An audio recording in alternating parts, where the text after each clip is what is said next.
All right, let's get it. Give me a second. Okay. Give me a second. Okay. All right, we're into this thing. Okay. So I want to do my Kykar Wins Fury deck. So this is a deck that I made. I think it was the sixth deck I ever made. Um, that might not be true. I sometimes forget the order, but it was one of my earlier decks that I made a couple years back, and I really liked it, and I had a build for it, and basically it's, a lot of people just do regular spell slinger. Then I looked at it and I was like, well, you can cast artifacts for the red because it doesn't matter. I was like, what if I did artifact spell slinger with Kykar? And I tried it, and I had a build, maybe a year ago, and then I dismantled this deck because I got out of Magic, and then I tried to put it back together, and I just had different thoughts. So I would say it has less artifacts than maybe I would like, but I want more oomph out of my low drop artifacts. So I basically just filled it with a bunch of stuff that I like, and playtesting wise, it seems like it's good. I haven't, since I've rebuilt it, I'll probably be able to play it here in a few days with my play group, but I'll let you guys know how it goes. But yeah, this is my Kykar deck profile. All right, so let's get into it. We got the artifacts.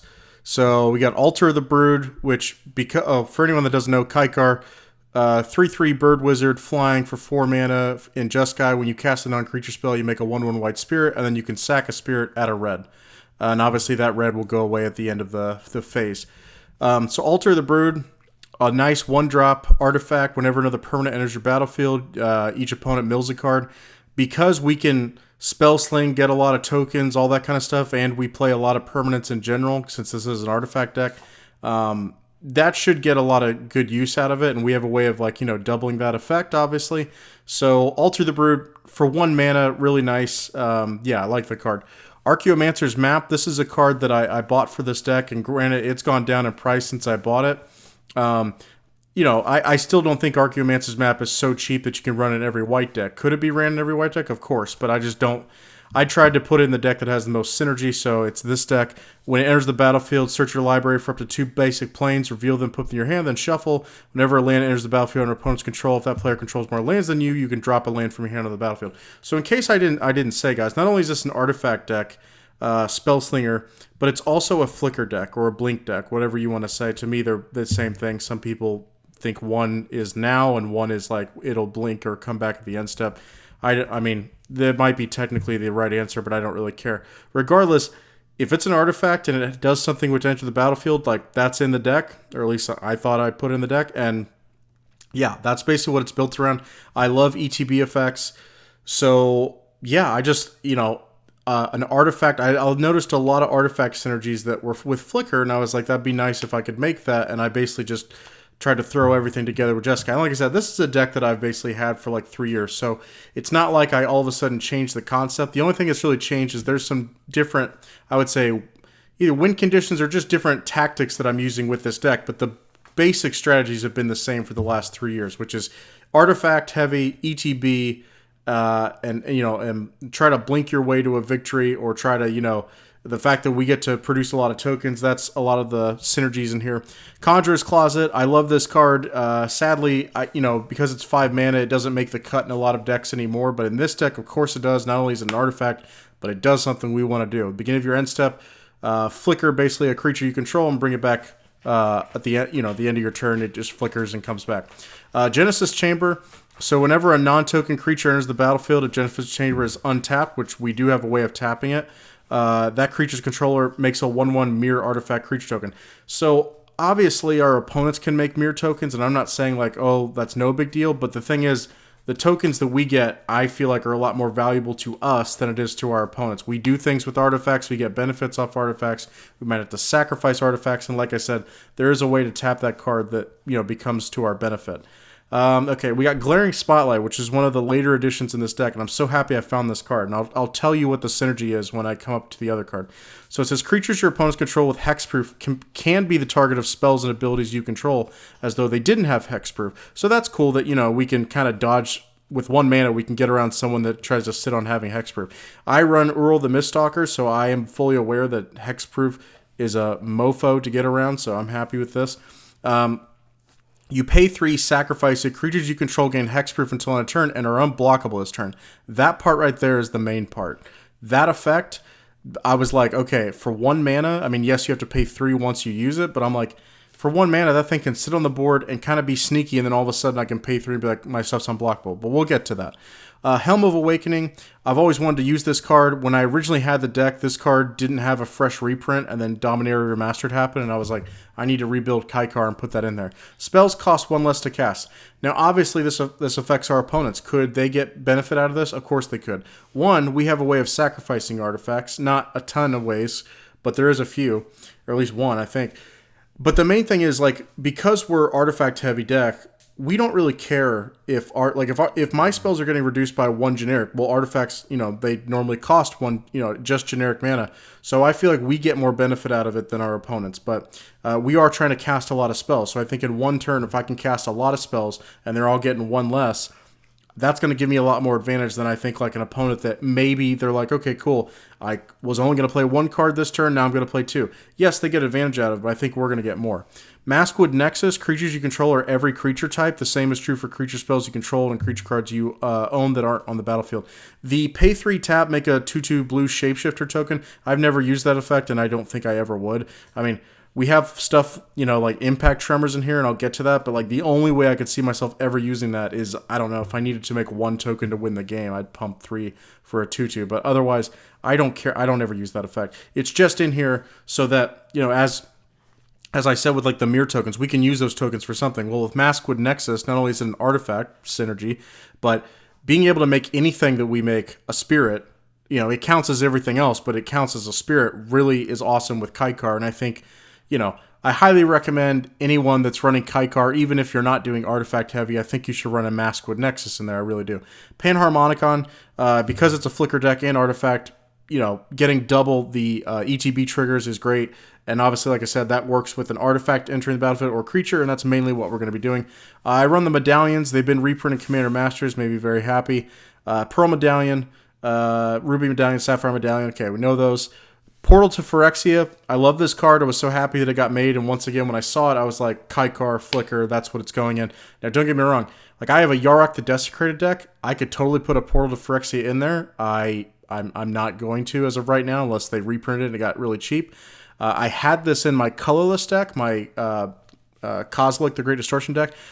It's really great. I mean, it's great in any of those decks, but I just felt like in this deck I can get more synergy out of it with being able to double the effect when it comes in, and then also I just think a big mana artifact in this deck, I just think it's better off for me. The colorless deck, I think I can put some other stuff in there.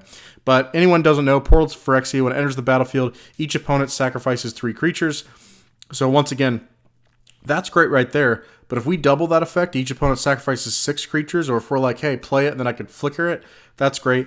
And then at the beginning of your upkeep, you can put a creature from any graveyard onto the battlefield under your control. The only catch is it becomes a Phyrexia in addition to its other types. That part doesn't really matter to us, at least I'm not aware of any crazy synergies there.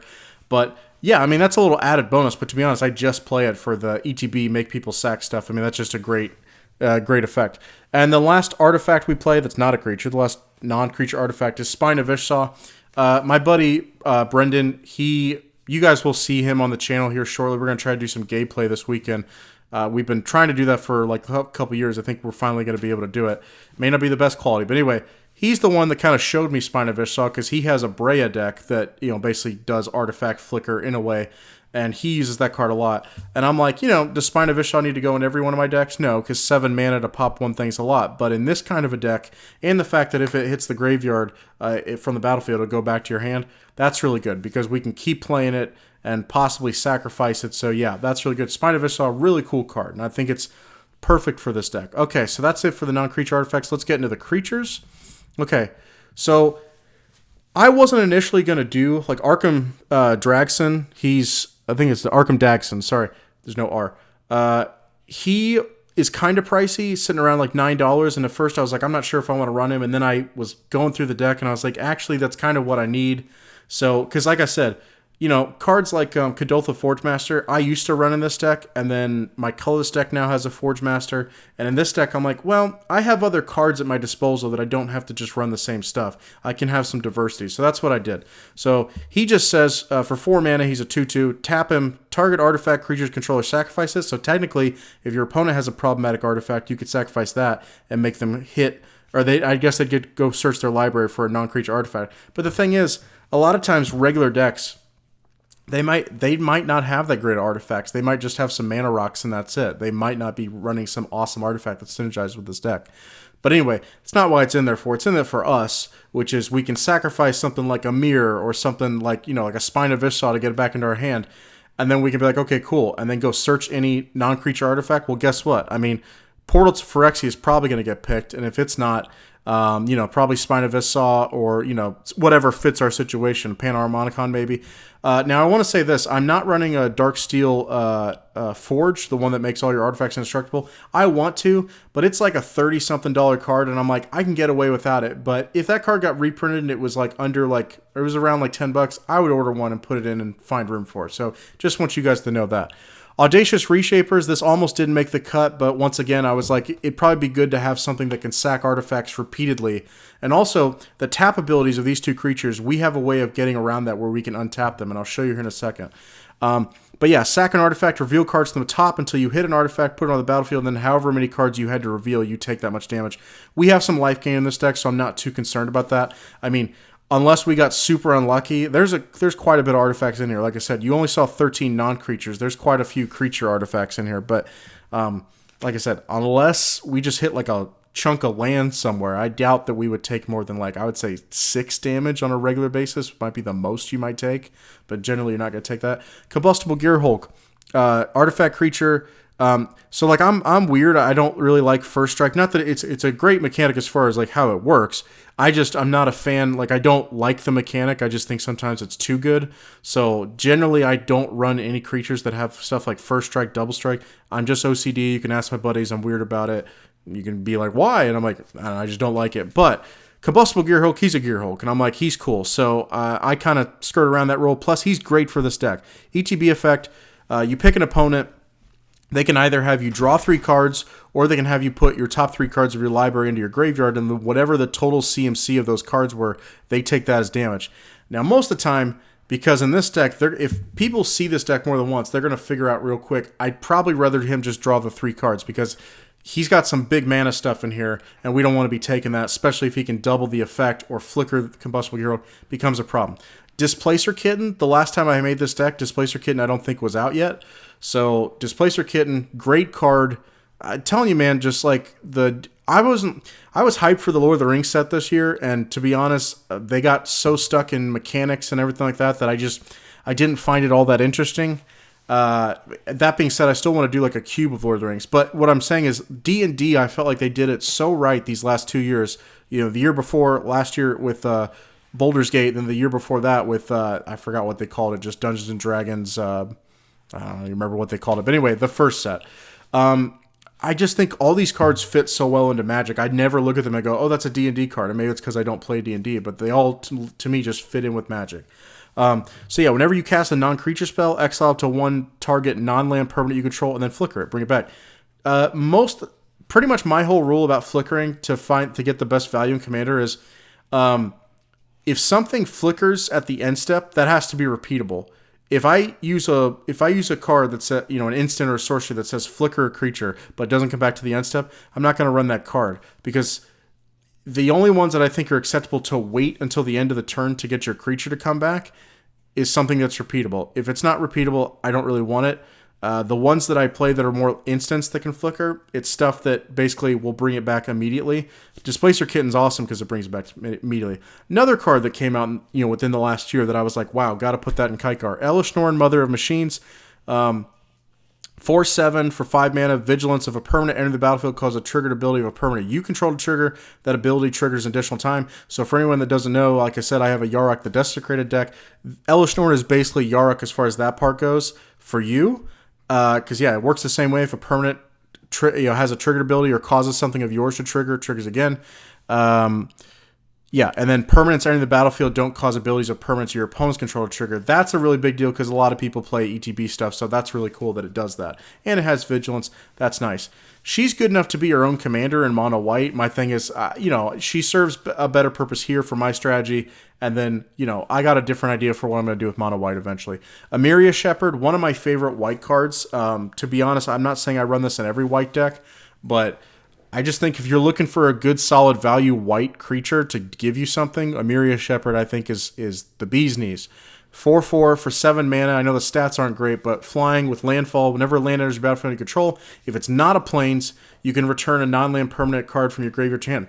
Any non-land permanent, that's really good to me, I feel like. And then if it is a plains, you can return it to the battlefield instead. I mean, that's just great value. So, I mean, I just think we have a few ways of getting certain lands that we need. So there is also a nasty combo in here, and I'll show you. I was asking my buddy, I was like, is this legal? And he was like, yeah, it's legal. And I was like, all right. So I'll get to that here in a second. So did I take it out? I'm curious if I took out the combo. I might have, because I think you have to have a sack outlet, and I think I took it out. Jeez, is that true? There's got to be something else. You guys are like catching me in a moment where I'm like, hold on here. No, okay, no, never mind. Kykar's the sack outlet. Okay, no. I got it now. I'll show you here in a second. Okay. Next we got Enthusiastic Mechnaut. So before we had like, I can't think of the guy's name, the 3-mana artifact that basically he's colorless and he says your artifact spells cost 1 less. Before Enthusiastic Mechnaut, we just had Ethereum Sculptor, and that was basically it as far as being a cheaper alternative to that guy. Like I said, I can't think of his name right now. I could look him up. But Enthusiastic Mechnaut that came out in Kamigawa Neon Dynasty, once again, another card that was new that got added to this deck. Artifact spells you cast cost 1 less to cast, but it only cost me 2 mana, not 3. That's good. And it has flying, and it has good stats, 2/2. Ethereum Sculptor. So yeah, artifact spells you cast cost 1 less to cast. It's blue. The funny thing is there's a few times where I've had Ethereum Sculptor and Sapphire Medallion, and I'm like, literally these cards are going to do the same thing. They're each going to reduce the other, so it doesn't matter what turn order I play or which order I play them in, which is kind of funny. But yeah, he's a great card. Once again, works with our deck really well. Filigree Angel, I've noticed a lot of people hate on this card and they think it sucks. I'm telling you right now, this card, at least in this version of a deck, a artifact flicker deck, puts in a lot of work for you. So it's 8 mana. Once again, not hard for us to do in a Kykar deck, I promise you. It's a 4/4 with flying. Whenever it enters the battlefield, you gain 3 life for each artifact you control. I'm telling you, like on a regular basis, I'm getting at least 16 life off the first effect. And like I said, because I can flicker it, or if we'll get double the effect, yeah, I can gain like over 30 life with this card a turn, which I don't know if you guys noticed, that's pretty good. So I think she's worth it. Yeah, I love the card, and I've always wanted to run it in something, and I'm happy I found something. Foundry Champion, one of the later additions to the deck, but I'm really happy because I was like, I need something else that helps me like finish opponents. What is a flicker card that I can do? And I highly recommend anyone that's trying to make a decent amount of decks.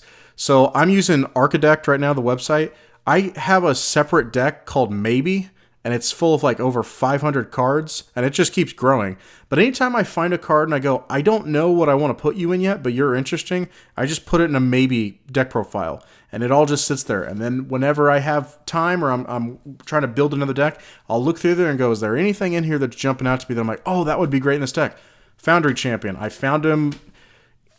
Another tip for you guys, some of you know this, some of you don't. Anytime that you're looking up your commander and you're like, okay, I'll go to EDH Rec and I'll look up, all the different texts for this guy or different strategies, sometimes EDH Rec's still going to miss out on cards. So what I would recommend is type in your commander and then just do Google image. Like type in EDH or whatever and then type in your commander and then just do Google image. Or a card in general, just type EDH and then do Google image. You will find more things that are off the beaten path. Someone did an article once, or someone posted a card, and it was like, this card is associated with this. Well, I don't know. At some point, I found Foundry Champion, I think, through Google Images, and I was like, I've never seen this card before. Anyway, 4/4 for 6 mana. When it enters the battlefield, it deals damage to target creature or player equal to the number of creatures you control. So there are cards that say, there's a 3-mana sorcery that I run in my Xyrus, the Writhing Storm snake deck, that says, deal damage to target creature player equal to the number of creatures you control.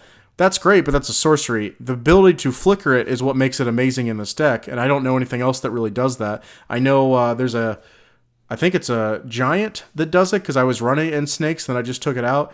But he says when it enters the battlefield, pick a type, and all creatures that share that type however many there is, you deal damage to whatever you want. That's great, but there's going to be times where I have, I might not have Maskwood Nexus out, and I have some Mirror tokens, and I have maybe some Thopters and some Spirits. It's not always going to work. So for me, I really like that this guy doesn't care what the types are. He's just like, nope, what's the total creature count you have? Cool, burn somebody for it. That's great. His effect of I can pay a red and give him like basically fire breathing +1/+0 until end turn, or I can pay a white, give him +1 toughness until end turn. Those are cool. I don't really see myself using them, but if I had to attack and I had a bunch of, I don't know, if someone had a big creature and it made no sense to swing, I don't really know how that would work, why I would choose to do that. I'd probably, if I just had Spirits, I'd just swing with the Spirits, but I guess the Spirits just came in and I could attack with him. Maybe I would do it, but anyway. Master Transmuter, another card that my buddy Brendan played, and basically for the longest time I kind of resisted it. I was like, it seems almost too busted, but in this deck, it really does great. It puts in work, and I can't deny it. So a 1/2 for 4 mana in blue, artifact creature. You can pay 1, tap it, return an artifact you control to your hand, and then you can drop an artifact from your hand on the battlefield. Now, you can return the same card and drop it, and you can also return her and drop whatever you want. I may have to sneeze here in a second. Okay. So that blue that you have to hold open sometimes, really, sometimes you can just drop, like I said, a Portal to Phyrexia kind of out of nowhere, and your opponent's like, wow, what the heck? We're only on turn 4 or 5. It's crazy. So that's really good. The other thing I would say is, once again, keep in mind, I told you, anything that has a creature with a tap effect in this deck, we kind of have a way of getting around it. It's not going to be like news to anybody in the sense of, oh my gosh, I've never seen this card before. It's a card that I've seen plenty of times, and I literally just forgot that effect existed on the card, and I'd been wanting to play it for a while, but I was underwhelmed with the card, and then I, once again, recently rediscovered it. It was like, wow, I'm happy I found a deck for it. Anyway, Metalwork Colossus, probably the MVP of the deck. The fact that he is an 11 mana artifact creature, so he's big, and CMC of him matters. He's a 10/10, that matters, but he also can reduce his cost. So he costs X less to cast, where X is the total CMC of non-creature artifacts you control. You saw we run 13 non-creature artifacts, but we try to run some bigger ones. So, we can reduce him to nothing. A lot of times we're only paying like 4 for him, so that happens. But another cool effect, sack 2 artifacts, return him from your graveyard to hand. Awesome effect, because you can just keep dropping him if you can. Like, he's a great card, and I'll get into all the different cool things that we can do with him. But off the top of my head, of what you've seen already, Combustible Gearhulk, he's going to count as an 11 drop. If he's one of the 3 cards with Combustible Gearhulk, well, sorry, you should have put him in my hand. That sucks for you. Okay, next we got Meteor Golem. When it enters the battlefield, destroy target non-land permanent opponent controls. I don't always love Meteor Golem, but because it's an artifact, it really works with this deck. And yeah, popping stuff's great, so that'd be awesome. Wizards of the Coast, or the Commander Advisor Group, whatever, the Rules Committee. I'd love Sundering Titan back. I know you probably won't do that, but I'd love it back. Come on now.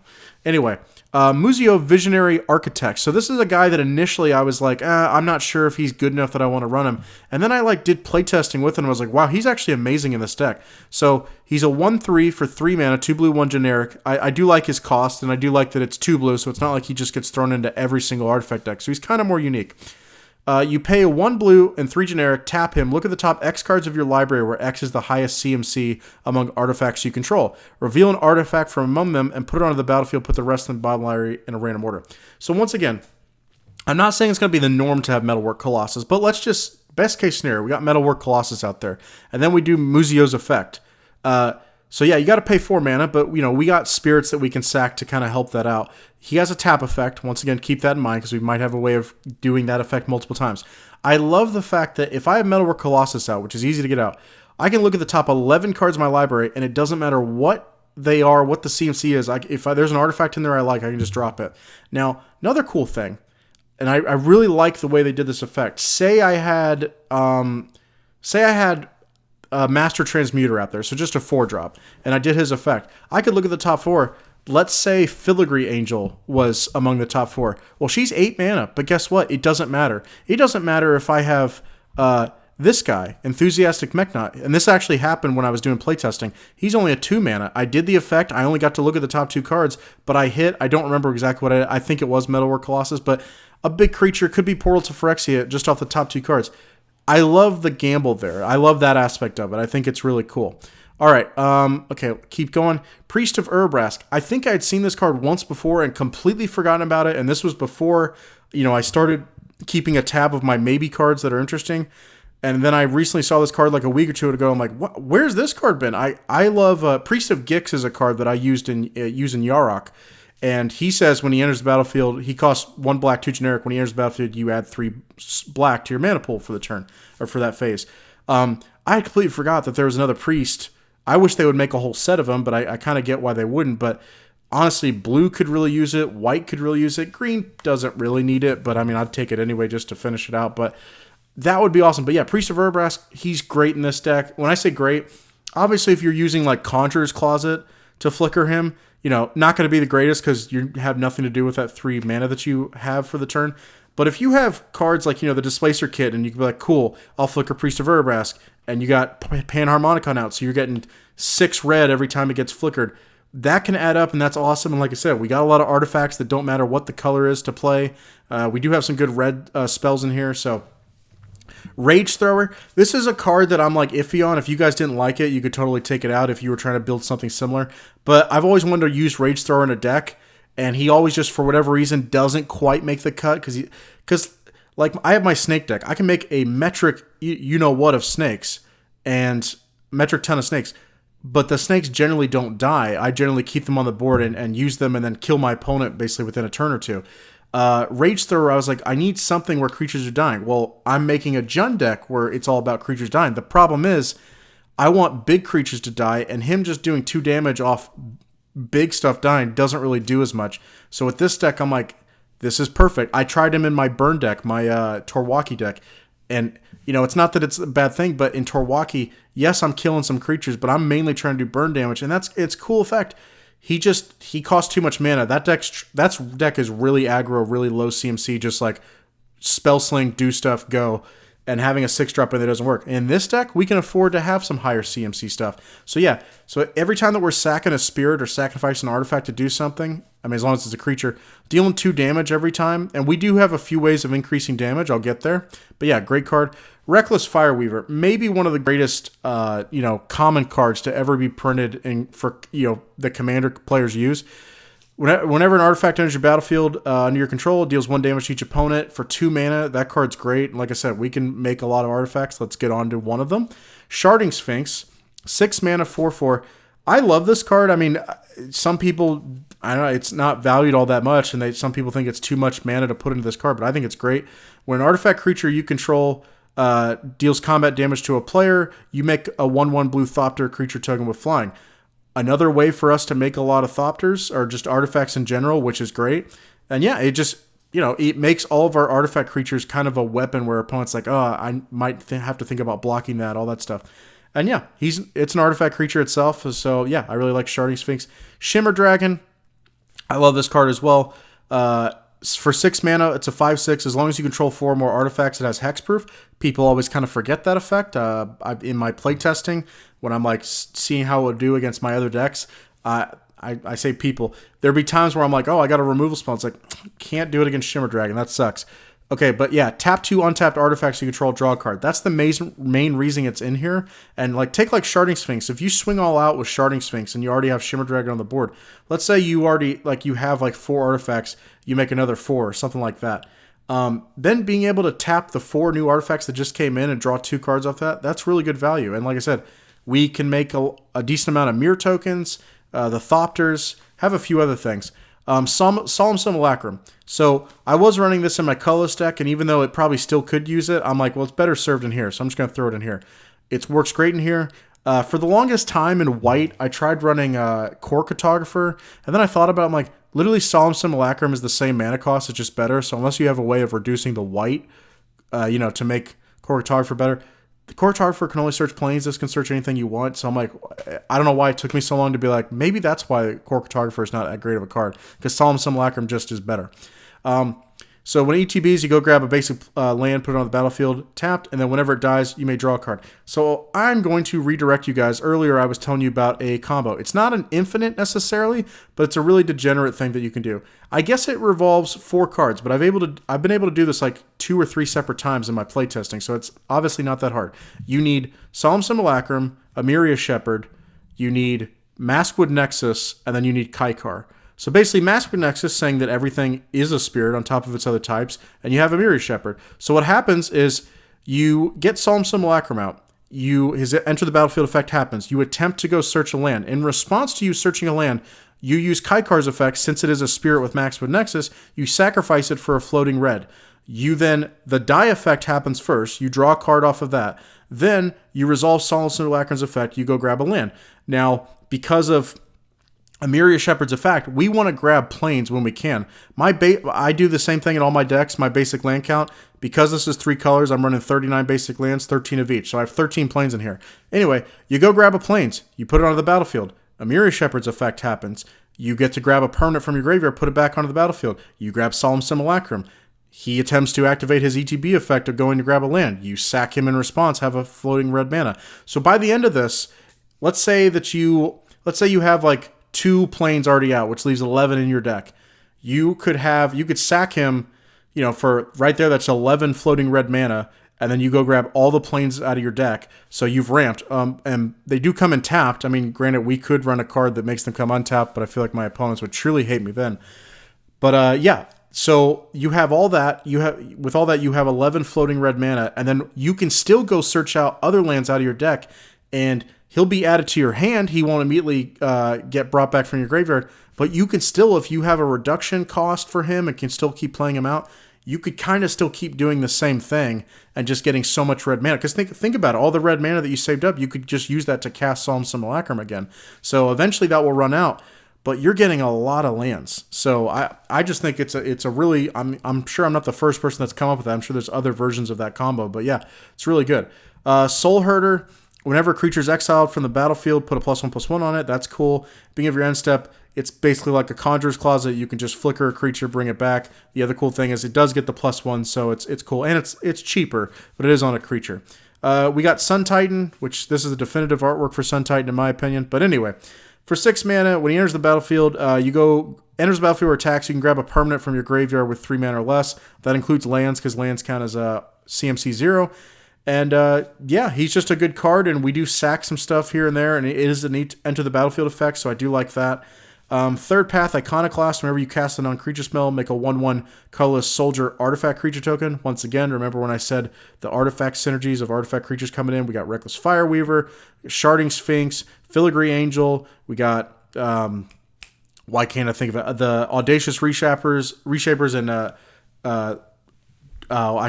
guy up here, what's his name? Arkham Dagson or whatever. Yeah. So we got cards that we can use for this, which is nice. Triplicate Titan. I've always liked this card for the last 2 years since it came out. I've always wanted to run it in something. Triplicate Titan, 9/9 Flying Vigilance Trample. When it dies, it's kind of like Wormcoil, except it has one more stage. So it makes 1/3/3 with Flying, 1/3/3 with Vigilance, 1/3/3 with Trample. We have ways of sacrificing artifacts, like I said, so we can play him, and he's a good flicker target for just being 9 power, because we do have a Warstorm Surgeon here. But on top of that, if we need to sacrifice him, that's cool, because we'll get more artifact creature tokens out of it. So he's just a versatile card that in general I just like. I think he's cool. Videlkin Archmage. I wouldn't run an artifact deck without it, as long as it's got blue in it. Whenever you cast an artifact spell, draw a card. We love that. Whirler Rogue. When it enters the battlefield, you make 2 1/1 colorless Thopter tokens with flying, which that's great. That's a good enter the battlefield effect that we can, flicker and double the effect up. Another just cool added bonus, tap 2 untapped artifacts you control. Target creature can't be blocked this turn. We do have some stuff we really would want to get damage in with. Triplicate Titan, let's say, a Sun Titan, Sharding Sphinx, Metalwork Colossus if he's able to attack, Foundry Champion if we buffed him up, Combustible Gearhulk, Amira Shepherd, stuff like that. I'll get there, but our creatures can get buff with a few cards. But yeah, that's it for the creatures. And then for the enchantments, Anointed Procession. I only have 1 copy of this card because it's $40, and I wish Wizards of the Coast would find a place to reprint it in something. I don't know. I don't know if we're going back to Amonkhet. Maybe that's what they're waiting for. I guess we would have heard something about that, with their full-on 5-year plan that they just came out with. But Anointed Procession, it has to be in here. I was running it in my Zur deck, but I'm like, Zur, I do make zombies or whatever in that deck, but this needs to be in here. Otherwise, I'm not going to feel satisfied with the deck if I don't have a way of doubling up my tokens. If you get Anointed Procession out here with Kykar and you still got some mana left to play with, I'm not saying it's game over, but like it's a problem real quick. Back to basics. This has now become a blue staple for me because I run nothing but basics. So I'm like, might as well just run it. It's not super expensive, $8 a pop. But yeah, any blue deck I'm running, like I said, if every time that I'm stalling out and I'm like, you guys are like, why don't you run dual lands, you idiot? For every time that happens, when I play back to basics, don't complain. Because I'm like, if I have to deal with the bad side effects of only running basics where sometimes I don't have exactly the colors I need, don't get mad at me that this is the downside of you running non-basics is I get to just like make your stuff not untap. So tap it wisely. Cathar's Crusade. Cathar's Crusade is probably the best, as far as white enchantments go, that like the best bang for your buck and different decks you can throw it in. Cathar's Crusade is probably the best white enchantment in the game, I think. You could say, like, obviously there's land tax and there's, like Smothering Tithe, all that kind of stuff. I still say Cathar's Crusade, as long as you're not just doing a Voltron deck, Cathar's Crusade's probably going to put in the most work. And in this deck, it doesn't need our tokens to stick around, but we can make, this is what I was saying, you can make Kykar or anything else on the board super powerful by the amount of tokens that you're spitting out. Divine Visitation, I've always wanted to run this in something, and I still want to do something that's more angel focused. I have a Kalia deck, but that is 3 types. It's, obviously angels, demons, dragons. Something that's just kind of based around angel tokens I'd like to do, but for this, I was like, it's so easy for me to make 1/1s. The fact that if you have Divine Visitation out, you give me a turn, I can make it really problematic that everything's becoming a 4/4. By the way, I just want to point out, I don't think I have anything in here that gives creatures haste. It's not that I don't want to, but it is a flicker deck, so a lot of times I am okay with not doing combat damage and just, flickering and burning people to death. If there's a card that I eventually go, I don't love this card, maybe I could put a Fervor in here or something. I mean, that's always a possibility. Fiery Emancipation. So I was running this in my Torwaki deck, and then I was like, it's great. It's obviously it works fine in there. And if Fiery Emancipation got lowered in price where it was like, a little over $5, of course I'd want to try to run it in both. But since I only have one copy, I'm like, this deck I feel like actually needs it. Plus I always normally have a lot of red mana floating, and I'm like, the 3 red pips isn't a problem. But yeah, like Torwaki, I can kill people without ever tripling my damage. That's kind of overkill. I can kill people normally without that. In my last game I played with my buddies, I had my War Elemental where it had like 132 power on it or something like that. It was ridiculous. But yeah, Fire Emancipation, however much damage you would deal, whenever a source you control would deal damage to a permanent player, it deals triple that to that permanent player instead. Now keep in mind, if there's something on your board, I don't think this deck has a problem with it because I think everything is always going at our opponents. But in Torwaki, there were a few cards that were just like burn everybody, and I had Fire Emancipation, and I was like, damn, I'm taking triple damage off that too. That is how that works. So that part would suck. In this deck, I don't think I have anything like that. Impact Tremors gotta be in here because we can make a lot of tokens, and I know Impact Tremors can be lame sometimes depending on what you're doing, but for me, I'm like, I don't run it in every single deck. Like, to me, I got to be making a lot of tokens for me to be like, yeah, Impact Tremor's going in there. But it's a great card. Once again, another common card that, is one of the best cards in the format. Jeskai Ascendancy, here we go. So this is the card that, like I said, until recently, I was like, is there a card that's repeatable that will sit on the board that I can keep untapping my creatures? And I thought about Retreat to Coralheim, but I was like, yeah, but that needs a land to come in. I was like, normally I'm only getting 1 land drop a turn. I mean, yes, I got a Solemn Simulacrum combo, but for the most part, that's not going to happen on a regular basis. Jeskai Ascendancy, I think I Googled for it, and then this got pulled up, and I was like, does it do that? Because obviously the generic effect of when you cast a non-creature spell, your creatures get +1/+1 till end of turn. That's okay. And if you cast, like, let's say at best you cast like 4 or 5 things, that's +5/+5. That's cool, but that's not a reason to run the card. The last part of when you cast a non-creature spell, you may draw a card and then discard a card. You're not really gaining advantage. You kind of are, but kind of aren't. I mean, yes, it's one more card to look at and dispose something you don't care for, but you're still not really gaining an advantage like a true plus. I had completely forgotten about this little text right here. Untap those creatures. Oh, hold on. I'd completely forgotten about that. So the fact that that's on there, now I'm like, okay, this card, maybe that's why people like Jeskai Ascendancy and ran it, and I just didn't realize it. But we do have a few creatures in here that have the tap effects, like I said. I mean, I can go back real quick and try to make sure I don't miss any, but Muzio, Visionary Architect, he's got it. Master Transmuter's got it. And then, yeah, it's Audacious Reshapers and Arkham Dexon. So that's 4, but it's 4 really important ones. And obviously, even if we don't have a creature that has a tap effect, the just generic, making your stuff slightly stronger, but the drawing a card, discard a card, that's all good. And I love the Ascendancy cards, and I've always wanted to run it in a Jeskai deck. I just didn't really have the right, didn't have the right Jeskai deck for it, because this is now, well, this is my second Jeskai deck. I have Newmont the Devastator, and I think I'm working on another one, but I just can't remember what it is off the top of my head. But anyway, March of the Machines. So not the set March of the Machine, but like March of the Machines, the card. I love the artwork of this card. Yeah, it popped back up, and I was looking at it, and I was like, you know, as far as like just kind of goofy win conditions, I'm going to exit out of that.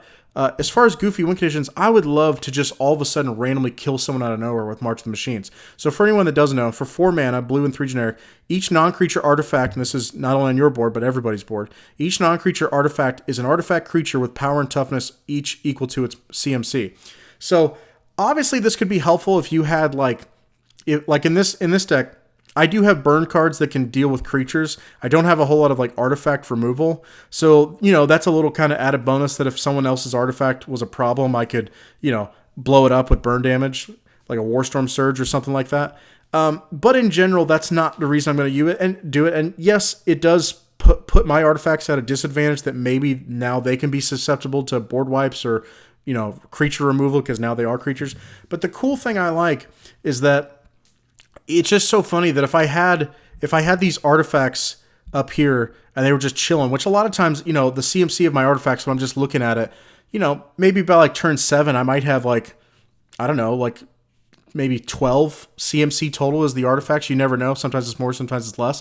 But that's just kind of cool out of nowhere to be like, oh, March of the Machines. It's like, now watch out. Now, the other cool card, like I said, the reason I really wanted to run this card, the Glaring Spotlight card, for 3 mana to make all your creatures gain hexproof and are unblockable this turn, that's what I was thinking about, was like I'd have Glaring Spotlight, and then I'd have some other, you know, these artifacts, and then all of a sudden I would just be like, March of the Machines, and someone's like, okay, that's fine. And I'm like, all right, cool, combat, do the effect of Glaring Spotlight. It's like, now my stuff has hexproof, and it's unblockable. And they're like, what? They're like, I didn't, you know, who plans for that? No one's going to plan for, oh my gosh, these artifacts are now able to attack. So I think it's really cool.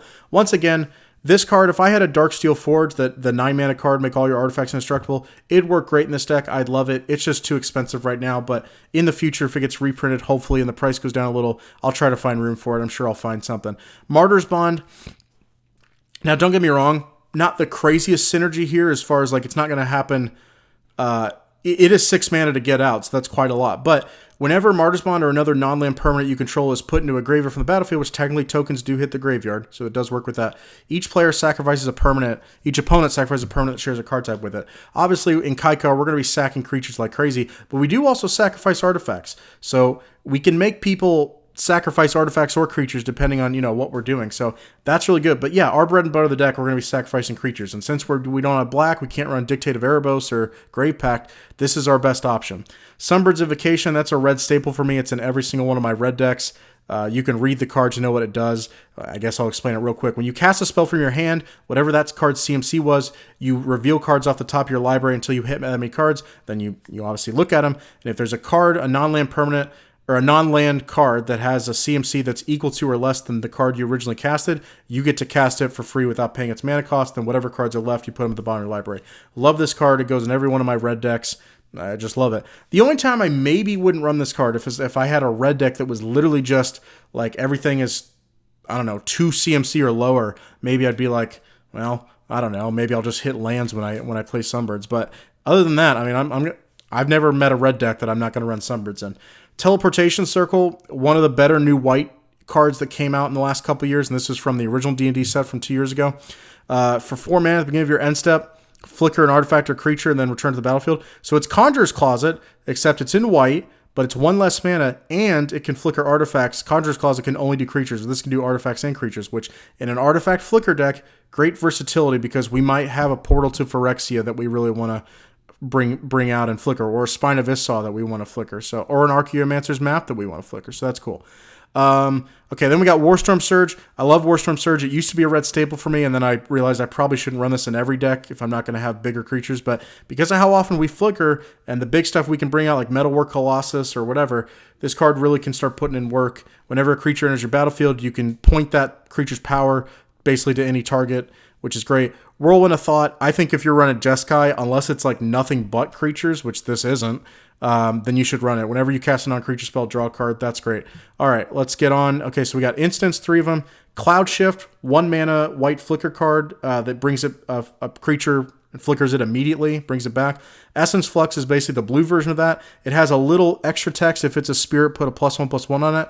Like, we have cards, or, Maskwood Nexus would make everything a spirit, so if we flicker like a Combustible Gearhulk or whatever, technically it'll get a +1/+1 in that scenario, but in general, that normally doesn't happen since we're not going to flicker our tokens because they just disappear.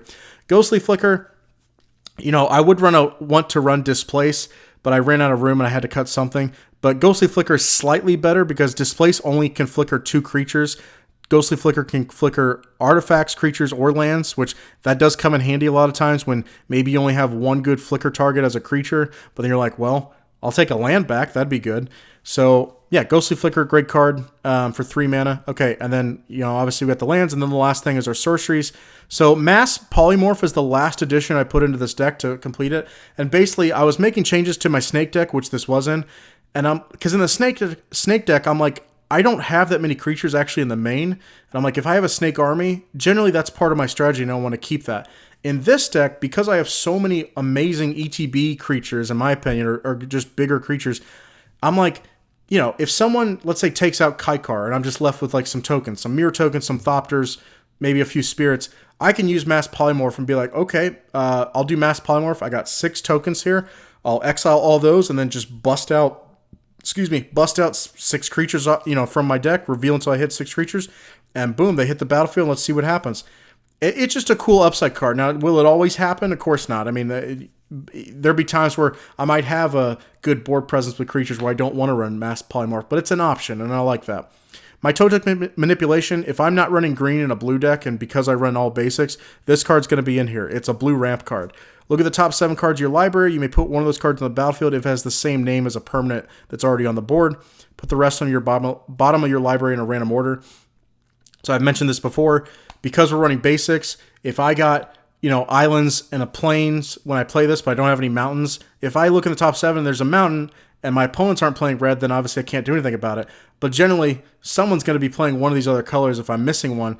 And the ideal thing is if I have all my colors, it's just a great way to ramp, put a land into play, and it doesn't come in tapped, which is cool. 1 with the machine, draw cards equal to the highest CMC among artifacts you control.